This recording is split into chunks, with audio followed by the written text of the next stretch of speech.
కానీ BRS party ఇప్పుడు వాళ్ళ లొల్లి స్టార్ట్ అయింది. మాగంటి గోపీనాథ్ ఇవాళ కొంతమందికి 2 భార్యలు ఉంటున్నారు, 4 పిల్లలు ఉంటున్నారు. కానీ తల్లి ఒక్కతే ఉంటుంది అన్న, తల్లి ఒక్కతే ఉంటుంది.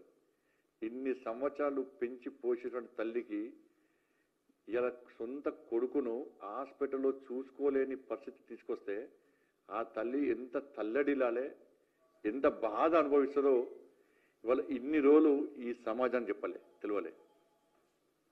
సరే, ఆ తెర వెనుక ఎవరున్నారో మనకు సంబంధం లేదు.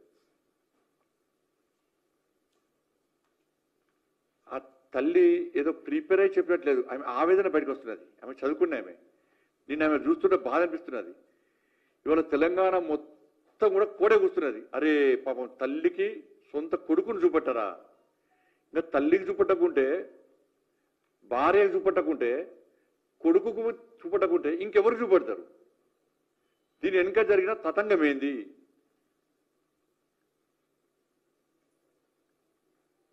తల్లి డైరెక్ట్ కేసీఆర్ కొడుకు పేరు చెప్పింది. నా కొడుకు మరణము ఒక మిస్టరీ అన్నది.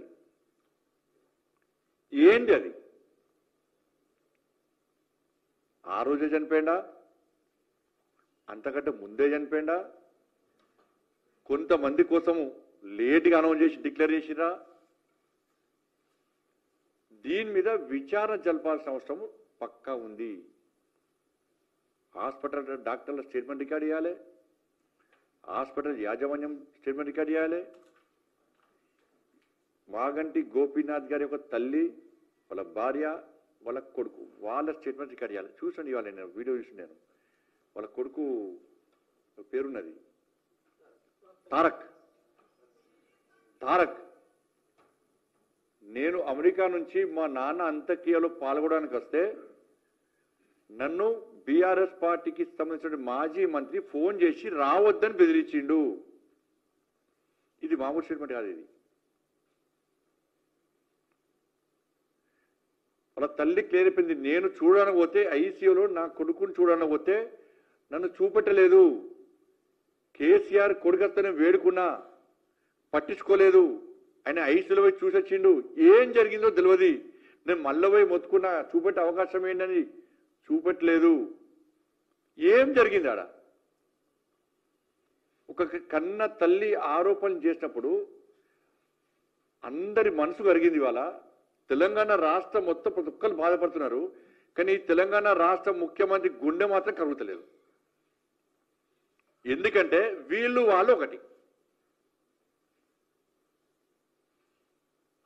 ముఖ్యమంత్రి కొడుకు రేవంత్ రెడ్డి ఇద్దరు దోస్తులు, వీళ్ళిద్దరు వ్యాపారాలు, వీళ్ళిద్దరు మన ప్రాపర్టీ పంపకాలు, ఇద్దరి మధ్య లోపాయికార ఒప్పందం. అందుకే డ్రగ్స్ కేసు పోయింది, ఫోన్ ట్యాపింగ్ కేసు పోయింది, ఫామ్ హౌస్ కేసు పోయింది, విద్యుత్ కొనుగోలు కేసు పోయింది, ఈ కార్ రేసు పోయింది, కాళేశ్వరం కేసు పోయింది. ఒక్క దానిలో విచారణ జరపలేదు. ఎందుకంటే విచారణ పేరుతోనే కేసీఆర్ అనే వ్యక్తి పోయి ఢిల్లీ మూటలు కలుపుతాడు, ఇట కేటీఆర్ పోయి రేవంత్ రెడ్డి గారికి పైసలు ఇస్తాడు. వీళ్ళిద్దరి మధ్య పైసల దందా. మాగంటి గోపీనాథ్ గారి యొక్క ఈ దిలలో పూర్తిగా ఎక్కడ వివాదమైంది, ఎక్కడ గొడవలు అవుతున్నాయంటే మాగంటి గోపీనాథ్ గారి యొక్క ఆస్తి పాస్తుల విషయంలో కేటీఆర్కు మధ్య, రేవంత్ రెడ్డి మధ్య గొడవలు స్టార్ట్ అయినాయి. ఆస్తి పంపకాల విషయంలో మాత్రమే వీళ్ళిద్దరి మధ్య గొడవలు స్టార్ట్ అయినాయి. ఇద్దరి మధ్య పగడు పట్టింపులు పెరిగిపోతున్నాయి. ఇది 100% వాస్తవము. మాగంటి గోపీనాథ్ గారు చనిపోకముందే, చనిపోయిన తర్వాత కానీ ఆయన ఆస్తులను వీళ్ళిద్దరు పంచుకున్నారు. ఇది కాదని చెప్పండి. వీళ్ళిద్దరు పంచుకున్నారు.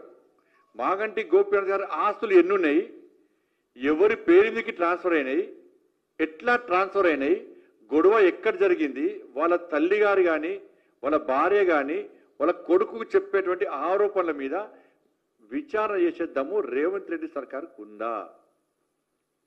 చెయ్యడు. ఎందుకంటే ఈయన భాగస్వామ్యం ఉంది కాబట్టి. మీరు చూడండి, నిన్న వాళ్ళ తల్లి స్టేట్మెంట్ ఇస్తే ఇంతవరకు కాంగ్రెస్ పార్టీ స్పందించలే. అంత పెద్ద ఇష్యూ అది. ఇంతవరకు కాంగ్రెస్ పార్టీ స్పందించలే, బీఆర్ఎస్ పార్టీ స్పందించలే. స్పందించాలనుకుంటే మళ్ళీ ఇద్దరు ఫోన్లు మాడుకోవాలి. కేటీఆర్ గారును రేవంత్ రెడ్డి గారు ఫోన్ మాడుకోవాలి.